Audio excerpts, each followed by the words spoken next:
بسم اللہ الرحمن الرحیم۔ السلام علیکم اسٹوڈنٹس، آج جی ہم کر رہے ہیں سبق نمبر 3 ہے، اردو کی بک کلاس 5 ہے اور سبق کا نام ہے جی رحمت عالم صلی اللہ علیہ وآلہ وسلم۔ تو یہاں پہ کچھ چند باتیں ہیں سبق سے ریلیٹڈ، سوچیں اور بتائیں۔ انسانوں کی ہدایت کے لیے اللہ تعالیٰ نے دنیا میں کس کو بھیجا؟ تو انسانوں کی ہدایت کے لیے اللہ تعالیٰ نے دنیا میں پیغمبر رسول صلی اللہ علیہ وآلہ وسلم کو بھیجا۔ صادق اور امین کس ہستی کے القاب ہیں؟ یہ القاب انہیں کن اوصاف کی وجہ سے ملے؟ صادق اور امین جو ہیں یہ القاب حضرت محمد صلی اللہ علیہ وآلہ وسلم کے ہیں، اور یہ انہیں صادق کا مطلب ہے سچا اور امین کا امانت دار۔ آپ کی صداقت اور امانت داری کی وجہ سے آپ کو یہ القاب جو ہیں لقب جو ہیں ملے۔ اور یہاں نیچے ہے جی، کیا آپ جانتے ہیں حضرت محمد صلی اللہ علیہ وآلہ وسلم کی ذات اخلاق کے اعلیٰ ترین درجے پر فائز ہے۔ آپ صلی اللہ علیہ وآلہ وسلم کو تمام جہانوں کے لیے رحمت بنا کر بھیجا گیا۔ اللہ تعالیٰ نے ارشاد فرمایا، اور ہم نے آپ صلی اللہ علیہ وآلہ وسلم کو تمام جہانوں کے لیے رحمت بنا کر بھیجا ہے۔ آپ صلی اللہ علیہ وآلہ وسلم کا وصال 63 برس کی عمر میں ہوا، اور آپ صلی اللہ علیہ وآلہ وسلم کا روضہ مبارک مسجد نبوی مدینہ منورہ میں ہے۔ تو اب ہم اس کی آگے ریڈنگ سٹارٹ کریں گے۔ نمبر 3، رحمت عالم صلی اللہ علیہ وآلہ وسلم۔ تو سب سے پہلے ہم اس کے جو ہیں تلفظ سیکھیں گے، اور اس کے بعد ہم اس کی ریڈنگ کریں گے، اور پھر اس کے بعد ہم اس کی مشق کریں گے۔ تو تلفظ میں لفظ پہلا ہے لشکر، جبر، نقصان، امید، مشقت، درگزر، زیادتی، منڈلانے۔ ان کے میں نے الفاظ کے معنی بھی لکھے ہوئے ہیں۔ لشکر مین فوج، جبر مین ظلم کرنا، نقصان گھاٹا، امید خواہش، مشقت کام، درگزر معافی، زیادتی بے انصافی، منڈلانے چکر لگانے۔ ٹھیک ہے، رمضان کا مقدس مہینہ تھا۔ حضرت محمد رسول اللہ خاتم النبیین صلی اللہ علیہ وآلہ وسلم اپنے صحابہ کے ساتھ مکہ مکرمہ کی طرف روانہ ہوئے۔ 10,000 کا لشکر آپ صلی اللہ علیہ وآلہ وسلم کے ہمراہ تھا۔ مکہ والوں میں اب لڑنے کا حوصلہ نہیں تھا۔ وہ لوگ جو کل تک ظالم بنے رہے ہوئے تھے، کمزوروں پر جبر کرتے تھے، اسلام قبول کرنے والوں کو ظلم و ستم کا نشانہ بناتے تھے، آج خوف کے مارے چھپتے پھر رہے تھے۔ ان کے دل مسلمانوں کی ہیبت سے لرز رہے تھے۔ مکہ مکرمہ والے اس انتظار میں تھے کہ دیکھیں ان کی قسمت کے بارے میں کیا فیصلہ ہوتا ہے۔ نبی کریم صلی اللہ علیہ وآلہ وسلم مکہ مکرمہ میں داخل ہوئے تو ارشاد فرمایا، جو شخص ابو سفیان کے گھر میں داخل ہوا اس کے لیے امان ہے، جو بیت اللہ میں آ گیا اس کے لیے امان ہے، اور جو اپنے گھر کے دروازے بند کر کے بیٹھ گیا اس کو بھی کوئی نقصان نہیں پہنچایا جائے گا۔ بیت اللہ کے دروازے پر کھڑے ہو کر حضور صلی اللہ علیہ وآلہ وسلم نے قریش کے لوگوں سے فرمایا، اے قریش والو، جانتے ہو میں تمہارے ساتھ کیا سلوک کرنے والا ہوں؟ وہ بولے، آپ سے بھلائی اور خیر کی امید ہے۔ آپ رحم و کرم والے بھائی اور رحم و کرم کرنے والے بھائی کے بیٹے ہیں۔ نبی کریم صلی اللہ علیہ وآلہ وسلم نے ارشاد فرمایا، آج تم پر کوئی ملامت نہیں، جاؤ تم سب آزاد ہو۔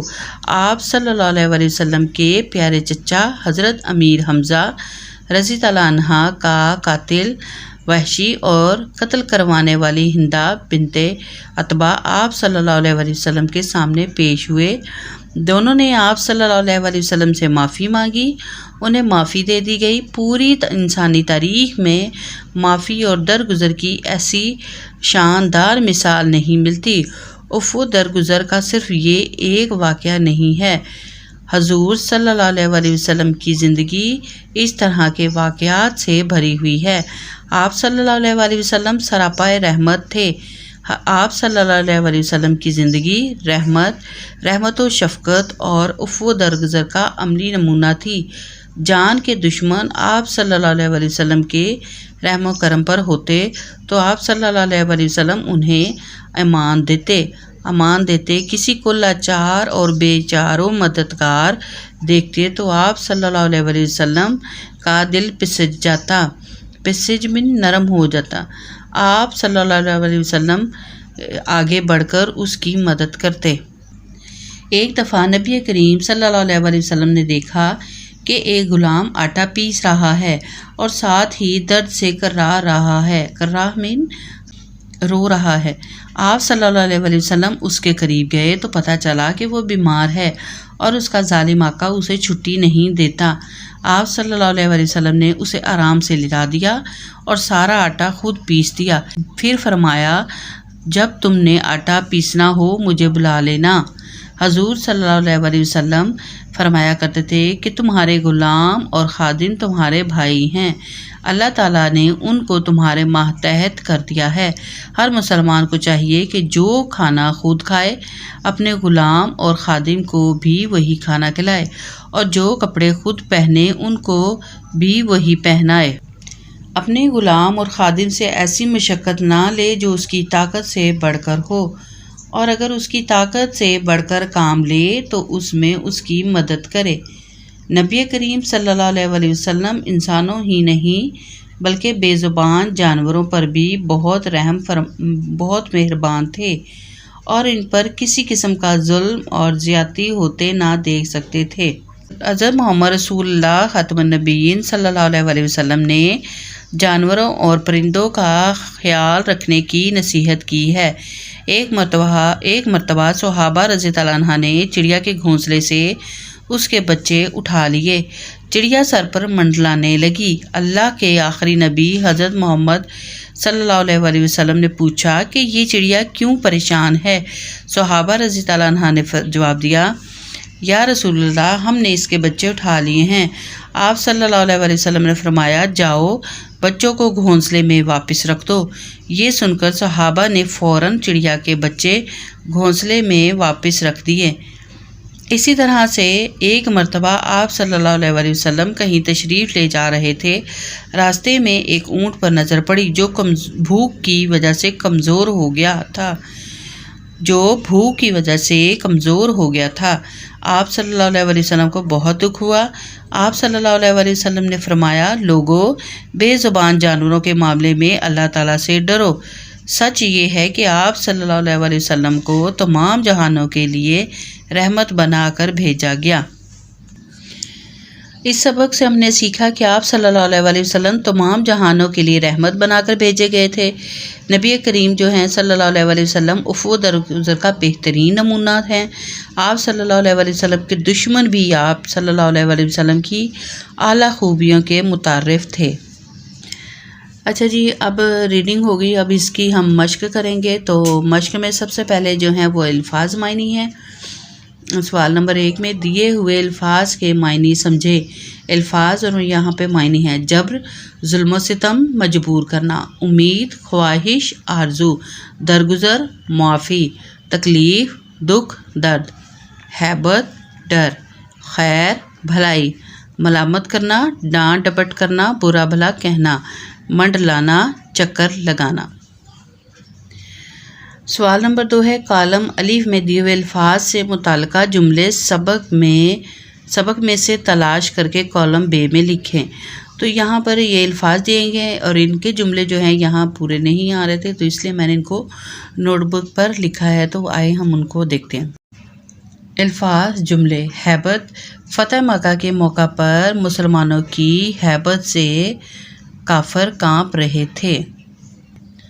مشقت، غلام سے اس کی طاقت سے بڑھ کر مشقت نہ لیں۔ ملامت، فتح مکہ کے موقع پر آپ صلی اللہ علیہ وسلم نے کفار سے فرمایا، آج تم پر کوئی ملامت نہیں۔ تکلیف، آپ صلی اللہ علیہ وسلم کسی کو تکلیف میں دیکھتے تو آگے بڑھ کر اس کی مدد کرتے۔ خیر، فتح مکہ کے موقع پر کفار نے کہا، آپ صلی اللہ علیہ وسلم سے ہم بھلائی اور خیر کی امید کرتے ہیں۔ سوال نمبر 3 ہے سبق کے مطابق درست الفاظ لکھ کر خالی جگہ پر کریں۔ تو یہاں پر انہوں نے الفاظ دیے ہوئے اور ہم نے یہاں سے دیکھنا ہے کہ کون سا ادھر جو ہے لفظ آئے گا۔ مکہ والوں میں اب ڈیش کا حوصلہ نہیں تھا، لڑنے یا مرنے، تو آئے گا لڑنے۔ جو بیت اللہ میں آ گیا اس کے لیے ڈیش ہے، آسان ہے یا امان؟ امان۔ جو بیت اللہ میں آ گیا اس کے لیے امان ہے۔ ایک مرتبہ صحابہ رضی اللہ عنہ نے چڑیا کے گھونسلے سے اس کے ڈیش اٹھا لیے، تنکے یا بچے؟ تو انہوں نے بچے اٹھا لیے تھے، ٹھیک ہے۔ اونٹ بھوک کی وجہ سے ڈیش ہو گیا تھا، بیمار یا پریشان؟ تو وہاں پہ ہم نے پڑھا تھا کہ کمزور ہو گیا تھا، تو یہاں پہ ہم لکھیں گے کمزور، ٹھیک ہے۔ جاؤ تم سب ڈیش ہو، آزاد یا غلام؟ جاؤ تم سب آزاد، جاؤ تم سب آزاد ہو۔ سوال نمبر 4 ہے دیے ہوئے سوالوں کے جواب لکھیں۔ تو یہاں پہ یہ سوال ہیں اور ان کے ہم نے جواب لکھنے ہیں، تو چلیں جی ان کو نوٹ بک پہ ہم لکھتے ہیں۔ سوال نمبر الف ہے سبق کے آغاز میں کس واقعے کی طرف اشارہ کیا گیا ہے؟ تو جواب اس کا بنتا ہے سبق کے آغاز میں فتح مکہ کے واقعہ کی طرف اشارہ کیا گیا ہے۔ سوال نمبر ب ہے اس کے بعد، سوال نمبر ب ہے وحشی ہندا کا جرم کیا تھا اور ان کے ساتھ کیا سلوک کیا گیا؟ تو جواب ہے اس کا کہ آپ صلی اللہ علیہ وسلم کے چچا حضرت حمزہ رضی اللہ عنہ کا قاتل وحشی اور قتل کروانے والی ہندا بنت عتبہ آپ کے سامنے پیش ہوئے تو دونوں نے آپ سے معافی مانگی اور انہیں معافی دے دی گئی۔ اس کے بعد جی سوال نمبر ہمارا آ جائے گا، ہاں جی سوال جیم ہے کہ خادم اور غلام کے بارے میں آپ نے کیا فرمایا؟ تو اس کا جواب ہے کہ آپ صلی اللہ علیہ وسلم نے فرمایا کہ تمہارے خادم اور غلام تمہارے بھائی ہیں، اللہ تعالیٰ نے ان کو تمہارے ماتحت کر دیا ہے۔ ہر مسلمان کو چاہیے جو خود کھائے اپنے غلام کو وہی کھانا دے، جو کپڑا خود پہنے ان کو بھی وہی دے، اپنے غلام سے ایسی مشقت نہ لے جو اس کی طاقت سے بڑھ کر ہو، اور اگر بڑھ کر ہو تو اپنے غلام کی مدد کرے۔ اہل قریش نے آپ صلی اللہ علیہ وسلم کی بات کے جواب میں کیا کہا؟ تو اس کا جواب ہے کہ آپ صلی اللہ علیہ وسلم نے فتح مکہ کے موقع پر کفار سے فرمایا، اے قریش والو، جانتے ہو میں تم لوگوں سے کیا سلوک کرنے والا ہوں؟ وہ بولے، آپ سے بھلائی اور خیر کی امید ہے۔ آپ صلی اللہ علیہ وسلم رحم و کرم کرنے والے بھائی کے بیٹے ہیں۔ نبی نے فرمایا، آج تم پر کوئی ملامت نہیں، جاؤ تم سب آزاد ہو۔ اچھا جی اس کے بعد سوال یہ ہے اس سبق میں آپ صلی اللہ علیہ وآلہ وسلم کی کون سی خوبیوں کا ذکر کیا گیا ہے؟ اس سبق میں آپ صلی اللہ علیہ وآلہ وسلم کی عفو، درگزر، رحم دلی، صلہ رحمی جیسی خوبیوں کا ذکر کیا گیا ہے۔ اچھا جی یہ ہمارے سوال تھے اور ان کے ہم نے جوابات جو ہیں وہ لکھ لیے ہیں۔ اس کے بعد سوال نمبر 6 ہے درجہ ذیل الفاظ کو معمے میں سے تلاش کر کے ان کے گرد دائرہ لگائیں اور الف بائی ترتیب سے نیچے دی ہوئی جگہ میں لکھیں۔ تو یہ الفاظ ہمیں دیے ہیں کہ ان کو ہم ان میں پہلے تلاش کر کے دائرہ کریں گے اور پھر الف بے جو ترتیب ہوتی ہے ہماری اس کے حساب سے یہاں پر ہم لکھیں گے۔ تو چلیں سب سے پہلے ہم ان کو تلاش کرتے ہیں۔ پہلا لفظ ہے باطل، تو باطل ہے بے الف با توئیں لام، باطل۔ تو اس کو ہم یہاں سے یہ سرکل بنا دیں گے۔ اس کے بعد یہ ہے صادق، صاد الف دال کاف، تو اس کو بھی ہم یہاں سے ایسے سرکل بنا دیں گے۔ اگلا لفظ ہے امین. تو امین کے لیے ہم دیکھیں گے یہاں پر الف میم یہ نون امین. تو یہ ہمارا یہ اس طرح سے ہو گیا سرکل. اس کے بعد ہے ہیبت. ہیبت کے لیے دیکھتے ہیں ہے یہ بے تے.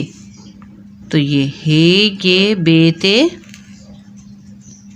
ہیبت. اس کے بعد ہے نبوت. نبوت. نبوت کے لیے نون بے واو واو تے نبوت. ٹھیک ہے, نون بے واو واو تے نبوت. اچھا جی, یہاں پہ یہ نبوت. ٹھیک ہے, اور اگلا لفظ ہے قسمت. تو کاف سین میم تے. کاف سین کس میم تے قسمت. تو یہ ہمارے لفظ ہو گئے. اب ہم ان کو الف بائی ترتیب میں لکھیں گے. تو الف بائی ترتیب میں لکھنے کے لیے سب سے پہلے آتا ہے جی الف امین. ٹھیک ہے, امین. امین کے بعد دوسرا لفظ ہمارا آ جائے گا بے. بے سے آ جائے گا باطل. بے باطل. اس کے بعد آ جائے گا سواد صادق. صادق. اس کے بعد آ جائے گا جی ہمارا کاف قسمت. قسمت کے بعد کاف کے بعد نون نبوت. اس کے بعد نون کے بعد آ جائے گا جی ہے ہیبت. ٹھیک ہے, تو یہ الف بائی ترتیب سے ہمارے جو ہیں الفاظ وہ لکھے گئے.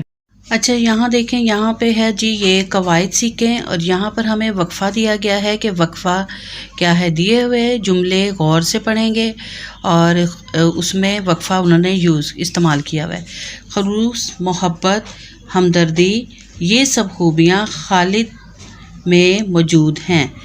اس کے بعد ہے وادی. وادی مری, وادی کاغان, وادی نیلم. اور یہ دیکھیں وقفہ پاکستان کی خوبصورتی میں اضافہ کرتی ہیں. اوپر دیے ہوئے جملوں میں وقفہ کی علامت لگائی گئی ہے. جب کئی لفظوں کے درمیان سکتے کا استعمال ہوتا ہے تو آخری ٹکڑے سے پہلے وقفے کی طوالت قدرے بڑھ جاتی ہے. چنانچہ ایسے مواقع پر وقفہ کی علامت استعمال ہوتی ہے. اب سوال نمبر جو ہے وہ 7 ہے کہ دیے ہوئے جملوں میں مناسب جگہ پر وقفہ کی علامت لگا کر جملے دوبارہ لکھیں. ٹوٹ بٹوٹ کی موٹر کار. ٹوٹ بٹوٹ نے کھیر پکائی. ٹوٹ بٹوٹ ایک افسر ہے. تو یہاں یہ دیکھیں جی یہ وقفہ آئے گا یہاں. اور اس کے بعد یہ سب صوفی غلام مصطفیٰ تبسم کی مشہور نظمیں ہیں. اس کے بعد ہے موتیا, گلاب اور گیندا. تو ان کے درمیان وقفہ آ جائے گا. اور سورج مکھی باغ میں اپنی بہار دکھا رہے تھے. مارخور, ہاکی, چکور ہماری قومی شناخت کا حصہ ہیں. تو ان جو 2 جگہ پر جو ہے وہ وقفہ آ جائے گا. وعدہ خلافی, جھوٹ, بددیانت. وعدہ خلافی, جھوٹ, یہ وقفہ آ جائے گا ادھر. اور بددیانتی, ان سب باتوں سے وہ دور بھاگتا ہے. یہ ہو گئے ہمارے سوال نمبر 7. اب سوال نمبر 8 انہوں نے دیا ہے کہ درست جواب کے گرد دائرہ لگائیں. کسی جملے میں جب بات مکمل ہو جائے اور ٹھہراؤ بھرپور ہو تو درجہ ذیل علامت لگائی جاتی ہے. سکتہ. علامت لگائی جاتی ہے سکتہ. اس کے بعد ہے اردو, قرآن, عشاء یہ مثالیں ہیں اسم معرفہ کی. ادھر سرکل آ گیا. اس کے بعد ہے اس علامت کو کہتے ہیں. اس علامت کو کیا کہتے ہیں جی ہم؟ سکتہ.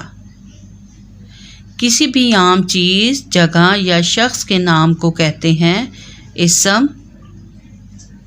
نکرہ. ٹھیک ہے، یہ ہمارا سوال ہے وہ ہوگی، اس کو پڑھیں۔ سوال نمبر 9 ہے جی، دی ہوئی عبارت درست تلفظ سے پڑھیں اور پوچھے گئے سوالوں کے زبانی جواب لکھیں۔ تو ام المومنین حضرت عائشہ رضی اللہ عنہا نبی کریم صلی اللہ علیہ وسلم کی پیاری زوجہ تھیں۔ نبی کریم صلی اللہ علیہ وسلم کے وصال کے بعد آپ رضی اللہ عنہا کا زیادہ وقت عبادت میں گزرتا تھا۔ آپ رضی اللہ عنہا کا اخلاق بہترین اور عادات عمدہ تھیں۔ آپ رضی اللہ عنہا بے حد فیاض اور مہمان نواز تھیں۔